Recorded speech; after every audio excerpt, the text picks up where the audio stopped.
Et donc dans le débat sans frontières, j'accueille Pascal Pierrat et Pierre-Henri Bovis. Le débat sans frontières. Bienvenue, bonjour Pascal Pierrat, vous êtes eurodéputé, mais vous avez surtout été juge d'instruction et juge des libertés dans une autre vie pas si lointaine. C'est vrai. Pierre-Henri Bovis, vous êtes avocat au barreau de Paris et habitué des plateaux de télévision, hein. On vous voit beaucoup sur CNews quand même. On va commencer tout de suite avec un petit florilège des moments de tension subis par nos journalistes vidéo. Vous avez le retour là. On n'a pas le droit d'être à une manifestation. On est arrivé il y a 30 secondes. Allez vous faire enculer. C'est ça votre argument, madame? C'est quoi l'extrême droite pour vous? Tu repartiras pas, je t'envoie à l'hôpital. Est-ce que t'as compris? Vous m'arrachez la tête comme les islamistes, c'est ça? Oui. Pas manifester. C'est-à-dire, allez, dégagez de là, on veut plus vous voir. Monsieur, on va pas dégager, vous me touchez pas. Dégagez de là. T'es en danger.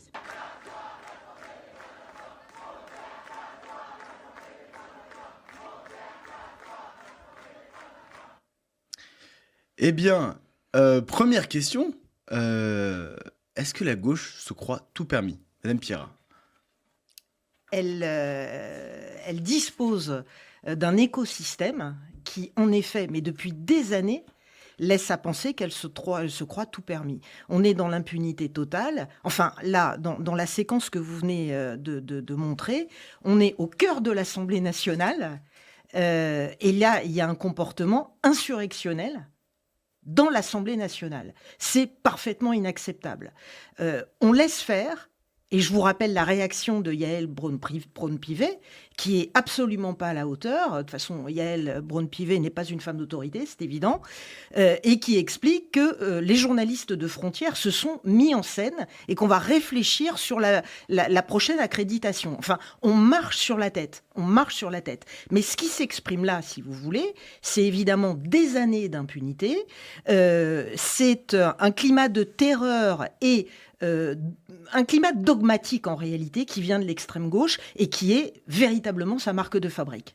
Pierre-Henri Bovis, pourquoi est-ce que la gauche se permet une telle violence lors des manifestations, lors de déplacements, ou à chaque fois qu'il y a un événement? Est-ce que c'est parce qu'il y a une impunité de l'autre côté? C'est exactement ce que vous venez de dire, Madame la députée. C'est le camp du bien contre le camp du mal. Et la gauche, investie d'une mission universaliste, droit de l'homiste, se considère dans le camp du bien. Et donc, en étant dans le camp du bien, tout est permis, quand bien même cela irait à l'encontre de la loi, puisqu'on considère que les missions qui incombent à la gauche ont une telle portée que quelquefois, la loi peut s'y opposer. Et donc, cette mission-là est légitime à outrepasser le cadre légal. Et c'est notamment, on va peut-être en parler, hein, c'est le cas de cette association, vous savez, les soulèvements de la Terre, que Gérald Darmanin avait visé. Et les soulèvements de la Terre, dans le corpus même des statuts, il est prévu l'insurrection et la désobéissance civile. Désobéissance civile qui consiste à agir dans le cadre d'un intérêt général, quand bien même la loi pourrait s'y opposer sur telle ou telle action. Parce qu'on considère justement que la gauche, dans le camp du bien, a tous les pouvoirs et peut agir partout et en toutes circonstances. Pascal Pierrat, il y a une certaine violence quand même qu'on voit dans l'extrême gauche, qu'on ne voit nulle part ailleurs. Et on voit très peu de réactions de la part des médias, mais aussi des juges, mais aussi de la classe politique. Comment ça se fait? Alors des juges, il ne faut pas s'en étonner. Ça fait plusieurs dizaines d'années qu'on subit le syndicat de la magistrature. Enfin, je rebondis sur ce que vous venez d'évoquer. Il ne faut pas oublier qu'en 1968, lorsque se crée immédiatement après mai 68 le syndicat de la magistrature, il y a une déclaration officielle qui est faite à ce moment-là où il est enjoint aux magistrats de ne pas appliquer la loi. Quelques années après, on a la harangue dite de Baudot, d'un magistrat du syndicat de la magistrature, qui commence sa harangue en disant « soyez partiaux ». Voilà. Donc, si vous voulez, on ne peut pas attendre de ces gens l'application de la loi, en réalité. Ils sont le camp du bien. Et je dirais de toute manière que l'extrême gauche, et on le voit dans différents pays, en Allemagne, par exemple, en Italie, si vous voulez, la violence est un mode opératoire. Et la violence est un mode opératoire politique. Mais voilà. est-ce que cette violence est légale, légitime? Elle l'est évidemment pas. Elle ne l'est évidemment pas. Elle n'est ni légitime ni légale. Je pense d'ailleurs que beaucoup de Français s'en rendent compte, si vous voulez. Moi, je pense que les Français qui s'astreignent durant leur vie à respecter la loi, à payer leurs impôts, à vivre en société aussi bien que possible, eh bien moi, je crois que les Français doivent vraisemblablement avoir un regard extrêmement critique sur ces gens. Mais ces gens sont très dangereux parce qu'ils rompent le pacte social. Et là, ce qui s'est passé à l'Assemblée nationale est extraordinairement symptomatique. Enfin, on a déshonoré l'institution en permettant cela. Pierre-Henri Bovis, c'est quand même la première fois où on voit des députés agresser des journalistes. Oui, ce qui est d'autant plus inquiétant, c'est que la gauche traditionnelle, la gauche démocratique, la gauche républicaine. Des députés PS. Parce que oui, la dame en rose, absolument. Madame Rouault, est une... La fameuse dame en rose. Madame Rouault est une députée PS, pas LFI, Tout à pas fait. communiste. Hein. C'est ce qui nous avait d'ailleurs fortement étonnés. Et tout à fait, j'allais venir, c'est cette gauche-là républicaine, démocratique que nous avons connue, il y a maintenant quelques temps, a littéralement disparu et aujourd'hui se fond dans ce mouvement d'extrême gauche qui prend de plus en plus d'ampleur, alors même que justement cette gauche-là est dénoncée tous les jours. Vous avez parlé de CNews, mais pas que CNews. Je veux dire, CNews, effectivement, il est un des relais, mais on le voit sur d'autres chaînes d'information. BFM TV également s'attaque à ce mouvement d'extrême gauche, mais qui prend une ampleur considérable au sein de la population. On en a d'ailleurs fait un très beau magazine, j'ai oublié d'en parler en introduction. On vient de le réimprimer. Je sais que vous êtes tous en train de le chercher dans les kiosques. Il était out of stock au bout de 3 jours. Merci les socialistes et les communistes. Il est dès aujourd'hui de retour en stock. Donc vous pouvez le retrouver en kiosque. Notre enquête sur la LFI, le parti de l'étranger. Désolé de vous avoir interrompu. Non, pas de problème. Pas de problème. J'allais juste rebondir sur le syndicat de la magistrature. Ce qu'on peut regretter, c'est que la classe politique avait une chance inespérée, inouïe, de s'attaquer au syndicat de la magistrature. C'était lors de l'épisode du mur des cons. C'est l'épisode symptomatique justement de cette gauche-là que vous dénoncez à juste titre. Et la classe politique n'a pas su se saisir alors que ce scandale était immense. Alors, dans le locaux de la syndicat de la magistrature, des politiques, mais pas que, on se souvient du père de cette jeune fille tuée, des politiques placardés comme des cibles pour dire ces gens-là sont à abattre, des magistrats. Parce que vous évoquez le syndicat. Il y a eu des condamnations à la fin, au bout de quelques années. Non, mais déjà, ce syndicat de la magistrature, ça devrait être la grande muette. 10 ans de procédure pour pas grand-chose pour aboutir à des condamnations extrêmement symboliques. Si vous voulez, le mal est fait. Mais en tout cas, c'est un épisode qui a le mérite de montrer jusqu'où ils sont capables d'aller. Alors vous avez raison, il y a cet épisode-là, mais en réalité, il y avait d'autres épisodes. Il me semble que au début des années 2000, le syndicat de la magistrature avait édité un livre qui s'appelait Vos papiers, comment réagir à un contrôle de police. Enfin, on marche sur la tête. C'est vraiment si vous voulez, l'ADN de ce syndicat. Il le dit clairement d'ailleurs. Il s'agit d'introduire dans les prétoires, c'est-à-dire dans les juridictions, un débat politique. C'est dit noir sur blanc lors de la création du syndicat de la magistrature. Voilà. Lorsque, en 2024, à l'occasion des élections européennes, le syndicat de la magistrature diffuse un tract dans lequel il indique qu'il faut faire barrage au Rassemblement national par tout moyen, moi j'ai une question, mais que fait le ministre ? Que fait le ministre ?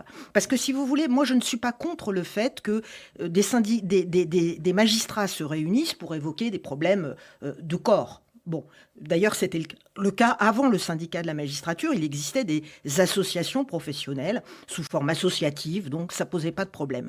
Mais là, le choix de se mobiliser en tant que syndicat, c'est une expression politique. Et l'expression politique qui en plus affiche qu'il faut être partial, si vous voulez, là, on est absolument à l'inverse, je dirais, de l'état de droit. De l'état de droit. Et encore, puisque que les magistrats, parce que les magistrats du parquet qui sont sous le garde des Sceaux ne sont pas comme les magistrats du siège. Donc qu'il y ait en plus une séparation au niveau des autorisations pour se syndiquer, je trouverais ça normal. Mais que là, l'ensemble des magistrats puissent se syndiquer, pour moi, est une aberration totale. Parce qu'on astreint justement les militaires à ne pas se syndiquer, on demande... Les policiers, c'est aussi un sujet, que les policiers puissent se syndiquer.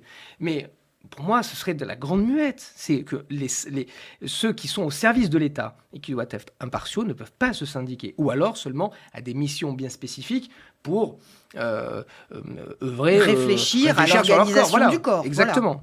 Voilà. Mais la question, c'est, il y a des lois quand même dans ce pays. Comment est-ce que des juges peuvent ne pas appliquer la loi quand elle ne leur plaît pas? Oui, alors... Attention, il ne faut pas être caricatural non plus. Le syndicat de la magistrature, c'est 30% des votes aux élections professionnelles. Bon, j'ose espérer, et je le sais par ailleurs pour avoir exercé pendant de longues années, qu'il y a quand même 70% des magistrats qui font bien leur travail. J'ajoute que dans ce pays, heureusement, on a droit au double degré de juridiction. Par conséquent, si vous voulez, on peut quand même faire valoir sa position. Donc, dire que les magistrats n'appliquent pas la loi, ça me paraît très, très Parfois, à la marge. pas toujours. Tout de même. Mais par exemple, je pense à l'exemple de Cédric Herrou, qui avait été blanchi par la justice alors qu'il avait commis des délits factuels. Je ne sais pas si vous aviez suivi l'affaire de Cédric Herrou, Oui, bien sûr. qui est un passeur de clandestins. Non, bien sûr. Et qui a été couvert par le devoir de fraternité. Le Conseil constitutionnel. Voilà, c'est ça. Donc quand même, c'est quelqu'un qui a violé ouvertement la loi et qui a été quand même blanchi. Oui, mais là, par exemple, dans le cas de Cédric Herrou, il a été condamné à de multiples reprises. Mais parce que, justement, c'est monté au niveau du Conseil constitutionnel, le Conseil constitutionnel a estimé qu'il y avait ce devoir de fraternité et de solidarité qui primait par-dessus tout et qui, donc, a permis à Cédric Herrou de retrouver une certaine noblesse dans son action totalement illégale. Et en plus, d'ailleurs, illégale, donc contre la loi, mais aussi immorale. Parce que, évidemment, toute la gauche s'était réjouie de dire « Ah, mais regardez, cette action très universaliste, il fait passer des migrants. » Mais il fait passer des migrants, mais dans quelles conditions? Dans quelles conditions ces gens-là, ensuite, sont accueillis? Ce sont des gens qui sont laissés à la rue. C'est-à-dire que cette personne-là se réjouit de faire passer illégalement des personnes qui n'ont pas de titre de séjour pour que ces personnes-là, ensuite, dorment dans la rue. In fine. Parce qu'effectivement, les premières semaines, les premiers jours, il arrive à les loger à droite, à gauche, etc., pour se donner une belle image. Mais aujourd'hui, que sont devenus ces gens? Donc c'est immoral et en plus illégal. Et donc, effectivement, le Conseil constitutionnel, là, c'est drapé dans des vêtements de vertu, mais qui, à mon avis, doivent être largement reconsidérés. Ensuite, après, moi, effectivement, je vous rejoins là-dessus, sur le point des magistrats. Heureusement, tous les magistrats ne sont pas à mettre dans le même sac, heureusement. Et il y a ce double degré de juridiction.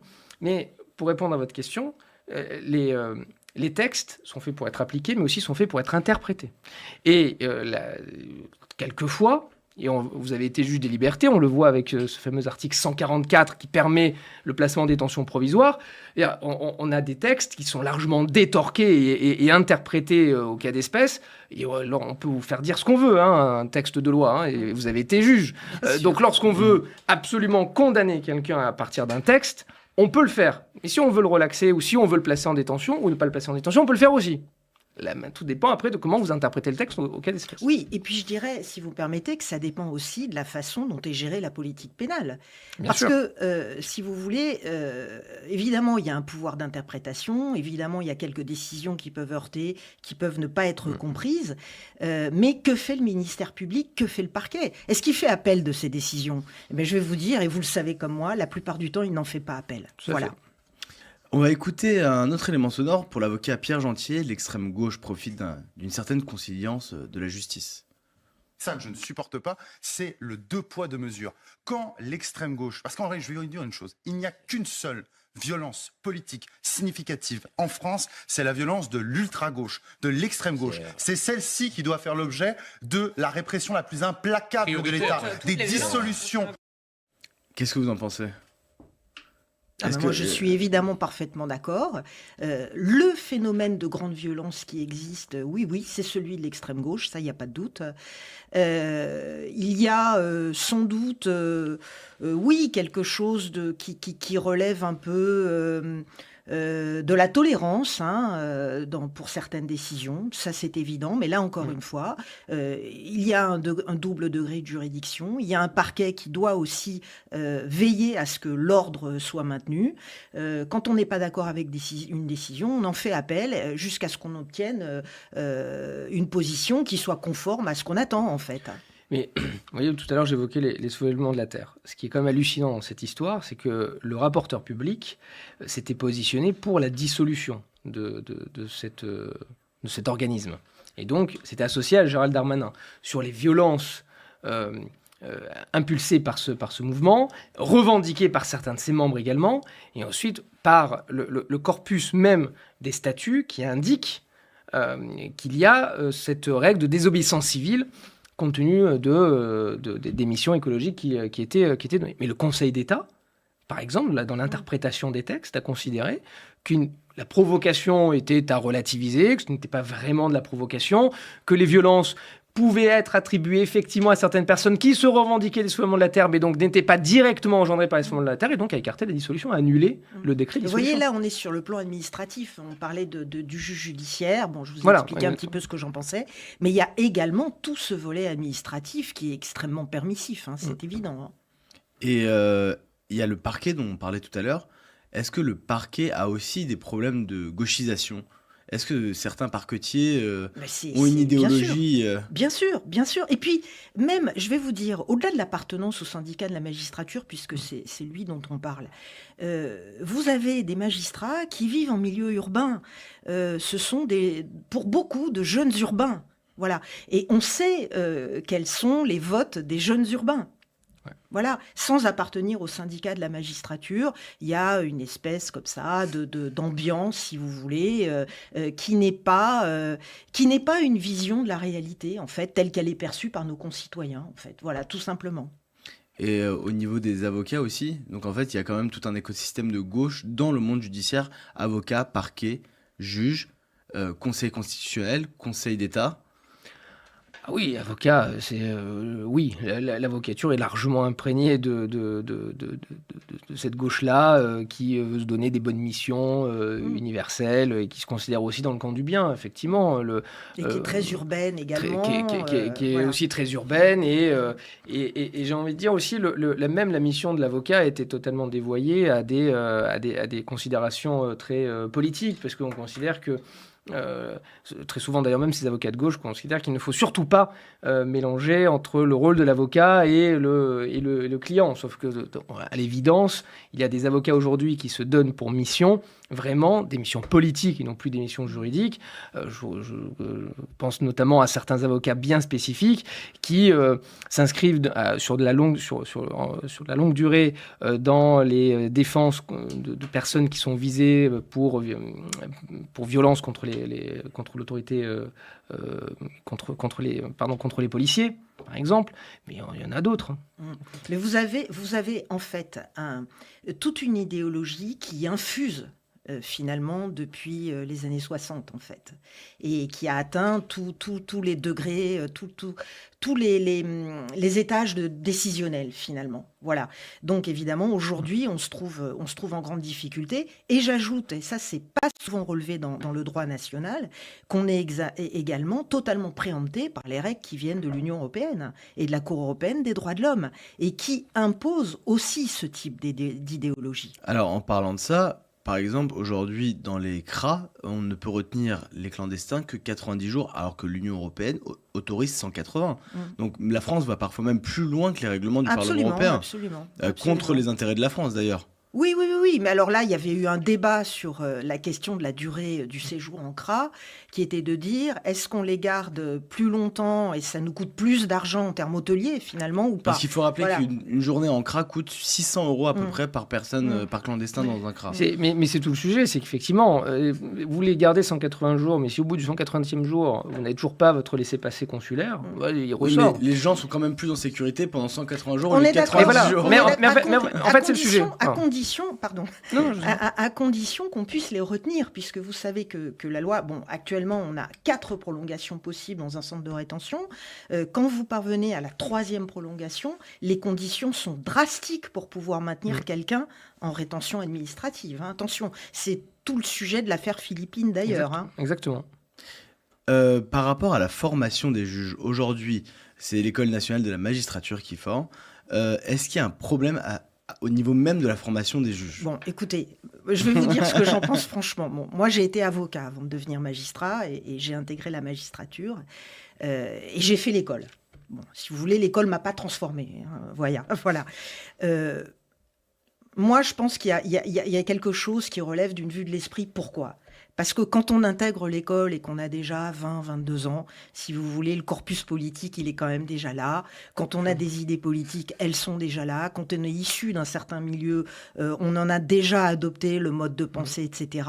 C'est pas fondamentalement l'école qui va changer les choses. Voilà. Alors c'est rapide et c'est pratique de dire que c'est l'école de la magistrature. Probablement qu'elle y véhicule un certain nombre de choses et qu'elle y a véhiculé un certain nombre d'idéologies. C'est vrai. Mais quand on arrive à ces âges-là, si vous voulez, on voit à peu près quelles sont ces tendances. Et je ne crois pas que l'école de la magistrature et ses enseignements puissent faire reculer quelqu'un dans ses convictions idéologiques. Donc c'est en fait parce qu'ils sont déjà de gauche quand ils arrivent à l'école de voilà, la magistrature. Tout simplement, pour être clair. Il y a aussi une énorme féminisation de la magistrature, énormément de femmes, une majorité, j'ai l'impression que j'ai plus les chiffres, mais il me semblait que c'était 70% des Comme les avocats. Comme les avocats, ouais. Qui étaient initialement des métiers d'hommes, entre guillemets, il y a 50 ans, 60 ans, 70 ans. Qu'est-ce que ça dit de l'évolution de la magistrature d'avoir une telle féminisation ? Alors, moi, j'en tirerais pas du tout argument, qu'il y ait des hommes ou des femmes, moi, ça m'est totalement égal, personnellement. Après, il faudrait voir sur le plan démographique s'il n'y a pas plus de femmes dans ces tranches d'âge, voilà, que la justice soit rendue, alors je sais que ça aussi, c'est une idée qui est un peu véhiculée, que la justice soit rendue par un homme ou par une femme, je ne crois pas que ça fasse la différence, honnêtement. Vous ne pensez pas que les femmes soient plus douces Alors certainement pas, si vous voulez, certainement pas, les au femmes contraire. Les magistrates sont beaucoup plus dures. Exactement. Sont beaucoup plus dures, alors après, est-ce que c'est un réflexe de vouloir marquer encore plus d'autres ? Je ne sais pas, franchement, je ne tirerai pas trop des conclusions psychologiques, voilà. Mais en revanche, effectivement, par réflexe, est-ce qu'il est bon ou pas, j'en sais rien, mais lorsque nous sommes au tribunal, par exemple, sur des dossiers de violence conjugale, en tout cas, sur des dossiers en matière pénale, lorsqu'on est en défense et qu'on tombe face à une magistrate, on est quand même beaucoup plus sur la défensive et on pense que la sanction sera beaucoup plus sévère que si c'était un homme. Alors que peut-être effectivement dans les faits ce ne sera pas le cas. Non. Mais il y a ce réflexe. Vous savez, au-delà de cette question-là, qui pour moi n'en est pas une, il y a des choses d'autres choses qu'on peut tout à fait objectiver. La justice va dans le mur. Elle va dans le mur parce que 30% de son corps est idéologisé, mais surtout, elle va dans le mur parce qu'elle est en sous-effectif chronique, elle va dans le mur parce que ses locaux sont vétustes, elle va dans le mur parce qu'il n'y a pas assez de prisons pour compléter la chaîne pénale jusqu'au bout, si vous voulez, du processus. Elle va dans le mur pour ces raisons-là. D'ailleurs, ce constat... Moi, je l'ai fait depuis des années. J'ai observé, avec une mauvaise joie, je dois le dire, que le président de la Cour de cassation l'avait dit à la dernière rentrée solennelle, en disant « la justice va dans le mur ». Oui, la justice va dans le mur. Voilà. Parce qu'elle a été terriblement abandonnée depuis 40 ans. Est-ce qu'il n'y a pas aussi une explosion de la criminalité qui fait qu'elle est débordée ? Non, mais attendez, l'explosion de la criminalité, elle ne date pas d'avant-hier. Ça fait très longtemps qu'on voit les chiffres monter. Donc, il faut prendre, dans ces cas-là, des dispositions pour faire face. Moi, je vais vous donner un chiffre quand même qui est terrible, qui est un chiffre européen du Conseil de l'Europe. Aujourd'hui, en tant que juge, la moyenne pour 100 000 habitants, dans les pays européens, c'est 22 juges du siège. Vous savez combien il y en a en France ? Il y en a 11. Voilà. On va faire les procureurs maintenant. La moyenne pour 100 000 habitants de procureurs, c'est 11. On est à 3. Voilà. Donc je crois que l'Albanie est mieux lotie que nous. Voilà. Donc ça, ce sont des constats objectifs. En vérité, il manque 8000 postes. Voilà. Donc, si vous voulez, il y a un moment donné où ça n'est plus possible. C'est pas l'explosion de la criminalité, c'est ceux qui sont aux responsabilités qui n'ont pas pris les mesures nécessaires pour faire face à l'accroissement de la population, à l'accroissement de l'immigration également, etc., etc. Ce sont eux les responsables. Et en plus, il y a un phénomène qui se conjugue au manque de moyens, c'est aussi la démocratisation de l'accessibilité de la justice. Voilà. Aujourd'hui, n'importe qui, en tout cas, beaucoup plus de personnes ont un avocat dans leur contact. Les femmes déposent beaucoup plus souvent plainte maintenant en cas de violence. Les plaintes sont aussi bien mieux enregistrées. Il y a une judiciarisation de la vie publique au sens large du terme, qui fait qu'en plus de cela, de ce manque de moyens, la justice se retrouve complètement sous l'eau. Et comment est-ce qu'on peut remédier à ce problème? Juste de l'argent? Il faut juste mettre de l'argent? Non, mais il faut avoir un plan construit, si vous voulez. Il y a la question des effectifs. La question des effectifs, elle se pose également s'agissant de l'administration pénitentiaire, hein. Parce que là, on nous explique qu'on va construire des prisons haute sécurité, etc. Enfin, moi, je vois pas un gardien prendre des risques pour lui et pour sa famille pour 1 600 € par mois. Enfin, il y a un moment donné, il va falloir remettre ça à plat également. Donc nous, ce que nous proposons au Rassemblement national, c'est d'avoir un plan qui soit général et construit, avec évidemment plus de recrutement. Il faut un plan en termes de bâtiments qui soit énorme, parce que même si nous avions les recrutements, vous le savez, maître, nous n'aurions pas les salles d'audience. Bien sûr. Donc, on est confronté toujours à un trop petit. Si vous voulez une image, voyez, la justice, c'est le périphérique. Voilà. Le périphérique, il est construit en 70 à 3 voies. Et en 2025, il est à 2 voies. Ouais. Voilà. Et il manquerait combien de places de prison? Parce qu'on entend tous les chiffres. Macron, en 2017, quand il se présente à la présidentielle, il propose 15 000 places. Il en fait 2000. Alors, j'ai entendu 5 000 en tout au bout de 8 ans. Non. Aujourd'hui, on est un peu plus de 2000. Il nous en doit 12 000. Hein, voilà. Mais même ça, j'ai l'impression que ce serait largement pas suffisant, 15 000 places par rapport à la criminalité en France. Le taux de remplissage des prisons, en plus, est assez faussé, puisque certaines prisons sont à 100, 110, 115%, mais d'autres sont à 230%. La moyenne est Donc, à 130 de taux d'occupation. Il y a 18 établissements qui sont à plus de 200% de taux d'occupation. Aujourd'hui, il y a 5 000 détenus qui dorment par terre. Voilà.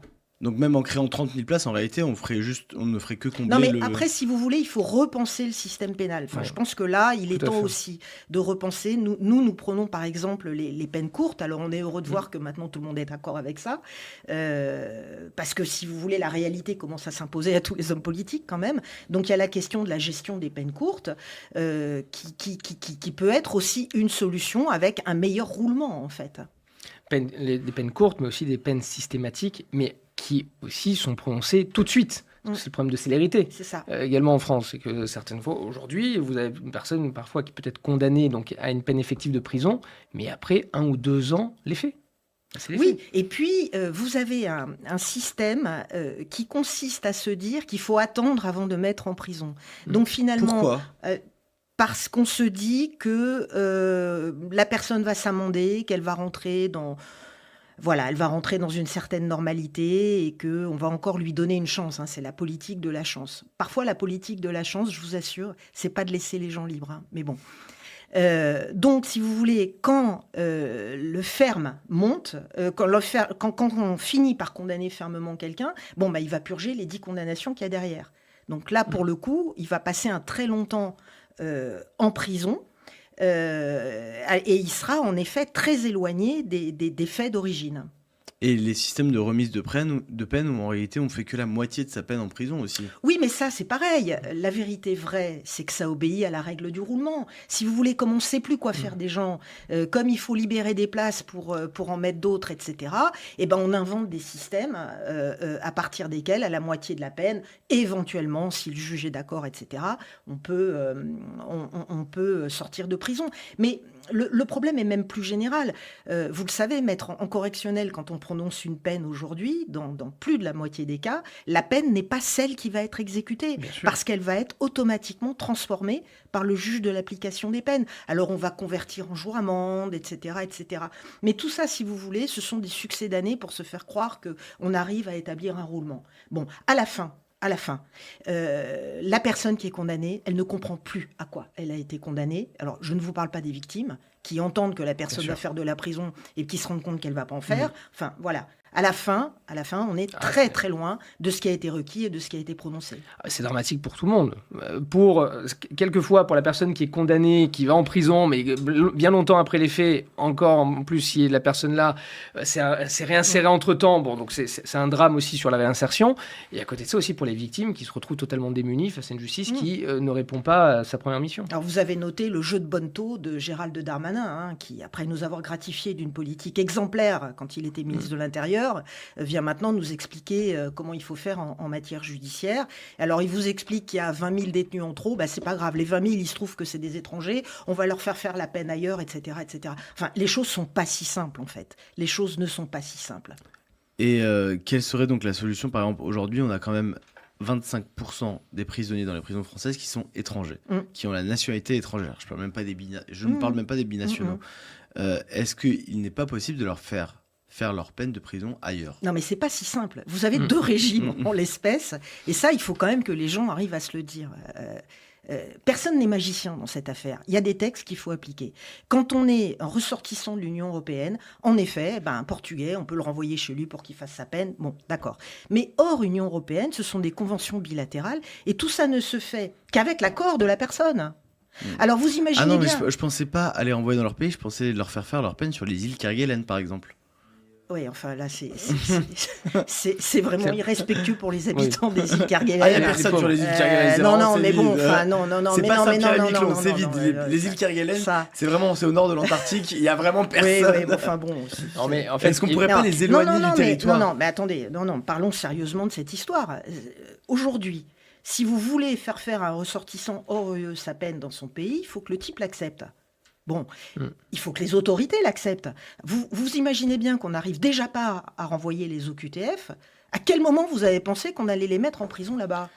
Et à cela, il y a aussi un chiffre qu'on ignore, c'est le nombre de détenus français en dehors de la France, dans les pays étrangers. Parce que si effectivement on envoie les personnes qui ont été condamnées en France à l'étranger, donc purger leur peine dans leur pays d'origine, il faut aussi savoir combien du coup on pourrait en récupérer chez nous. Dans les prisons françaises. Et savoir si on serait gagnant en termes numériques. Et puis j'ajoute une nuance qui pour moi n'en est pas tout à fait une. Lorsque vous êtes victime de faits graves, le fait de savoir que la personne qui a été condamnée va faire sa peine ailleurs, ça crée une incertitude sur le suivi de la peine. Bien sûr. Ça crée une et sur incertitude. l'effectivité de la peine, bien sûr. Mais évidemment. Pour la victime, vous voulez dire? Bien sûr. Elle se dit qu'elle ne va pas vraiment faire la peine. Elle se dit qu'elle a un doute. Et par rapport aux violences d'extrême gauche qui aujourd'hui sont quand même, et on revient au sujet initial qui était quand même le sujet de discussion d'aujourd'hui, les violences d'extrême gauche qui sont quand même les plus violentes aujourd'hui qu'on voit en manifestation. Il n'existe pas une manifestation d'extrême gauche où on casse pas, où on n'agresse pas, où on brûle pas. J'ai pas l'impression de voir des peines qui tombent à la chaîne après chaque manifestation d'extrême gauche. Moi j'ai envie de vous dire combien d'arrestations d'abord. Oui, déjà, avant même de parler de condamnation. Combien d'arrestations? Vous pensez qu'il y a plus un problème au niveau de l'arrestation que des jugements? Non. Moi, ce que j'observe, c'est qu'à chaque fois qu'il y a des épisodes de cette nature, il y a très peu d'arrestations. Pourquoi? Ce sont des instructions politiques. Exactement. Ce sont des instructions politiques qui viennent du ministre de l'Intérieur, qui sont répercutées auprès du préfet, et ensuite, après, auprès des policiers directement. Est-ce que, oui ou non, ils ont autorisation, ou est-ce qu'ils ont ordre d'agir, d'intervenir? Donc d'arrêter, le problème des manifestations d'extrême gauche, c'est même pas la justice, c'est directement au niveau du ministère de l'Intérieur. Oui, c'est toute la chaîne. C'est exactement le problème qu'on avait avec les Black Blocs pendant les Gilets jaunes. Mais pourquoi? C'est pour acheter une forme de paix sociale que le ministère de l'Intérieur laisse faire l'extrême gauche, laisse casser? C'est une piste. Je pense. Vous voulez pas vous mouiller là-dessus? Non, mais c'est une piste. Moi, je suis pas policier, je sais pas. Ouais, moi, on va pas accuser. Moi, j'observe simplement le nombre d'arrestations. Il me paraît très faible, en fait. Voilà, c'est tout. Et comment est-ce qu'on pourrait remédier à ça? C'est le travail du président? C'est une question de reprise en main générale. Voilà, à un moment donné, il faut reprendre les choses en main. Il faut se dire que ce pays a un autre destin que celui qu'il est en train de vivre. Et il faut remettre les choses à plat et reprendre en main et réinstituer l'autorité. Est-ce que Bruno Retailleau est une bonne piste pour ça? Enfin, Bruno Retailleau, il appartient à la majorité qui nous a conduits là, si vous voulez. Donc, et c'est pas moi qui vais vous dire que. Mais cela dit, on voit que lorsque la chaîne pénale, et donc quand je parle de chaîne pénale, c'est vraiment du plus haut au plus bas, c'est-à-dire vraiment du ministre de l'Intérieur avec le ministre de la Justice, et ensuite après jusqu'à la prononcée de la peine par le juge. Je reprends l'épisode de Naël, vous savez, toutes les manifestations qu'il y a pu avoir, on a vu que les émeutes de Naël, voilà, plus d'1 milliard de dégâts. Exactement. Absolument. Mais lorsqu'il y a eu les instructions politiques données, on a vu que ça marchait, parce que les condamnations sont tombées. Mais vraiment, ça pleuvait dans tous les sens. Et les magistrats ont prononcé des peines fermes. Et c'est parti en prison. Oui. Donc, que ce soit à Versailles, à Paris, à Bobigny, à Créteil, partout en Île-de-France, franchement, les peines ont été très dures, sévères, et ont été fermes, et ont été prononcées. Mais ça représente quoi? 0,01% des émeutiers qui ont été arrêtés? En tout cas, tous ceux qui ont été arrêtés, la plupart, vraiment en très grande majorité, écrasante majorité, ont tous été condamnés. Mais vous savez, d'ailleurs, là aussi, il y a un peu une vue de l'esprit. Moi, j'ai consulté les chiffres récemment, là. Globalement, il y a quand même beaucoup plus de peines fermes qui sont prononcées et des peines beaucoup plus longues. Hein. Donc là aussi, je pense qu'il faut reprendre, il faut objectiver les choses. Mais c'est la question de l'exécution peut-être. C'est la question de l'exécution, oui, notamment. Déjà oui, en France, quand on prend moins de 2 ans ferme, on va jamais en prison. C'est vrai. Sauf s'il y a un mandat de dépôt à l'audience. Voilà. Ce qui est extrêmement rare. Non, c'est pas le cas de toutes les comparutions immédiates. En comparution immédiate, les mandats de dépôt quand on prend moins de 2 ans. Oui, les mandats bien sûr, ah ouais, bien sûr. Et on les envoie quand il n'y a plus de Vous voyez un magistrat et un avocat qui sont d'accord. Non, bien sûr, mais en plus, c'est surtout, cela dépend de la matière. Par exemple, aujourd'hui, en matière de stupéfiants, trafic de stupéfiants, si vous prenez même moins de 2 ans, là, très, très souvent, vous avez un mandat de dépôt là-bas, prononcé.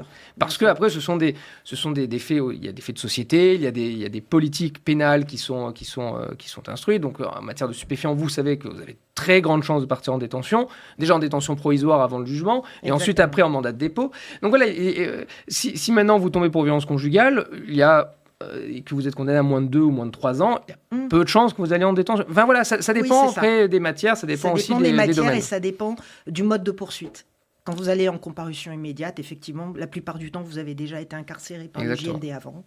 Voilà. La comparution immédiate, c'est juste après votre arrestation, vous êtes en garde à vue et vous passez directement devant le juge, c'est ça ? Exactement, parce qu'on considère que le parquet, donc l'accusation, a un dossier suffisamment solide pour vous présenter devant un juge et être jugé directement sans qu'il ait besoin d'actes d'enquête complémentaires. Soit le jour même, soit dans les 48 heures qui suivent. Et quand il n'y a pas de place de prison, qu'est-ce qu'on fait ? C'est-à-dire qu'ils prennent des peines fermes, mais il n'y a pas de place. On fait comment ? Ah, mais ils y vont quand même et ils dorment sur des matelas. Bah, aujourd'hui, il y a 5000 détenus qui dorment sur des matelas. Bien sûr, 4, 5, 6 par cellule. Ce qui n'est pas acceptable non plus, parce que si vous voulez que la peine serve à quelque chose, enfin voilà, on ne peut pas non plus accepter que ça se passe comme ça.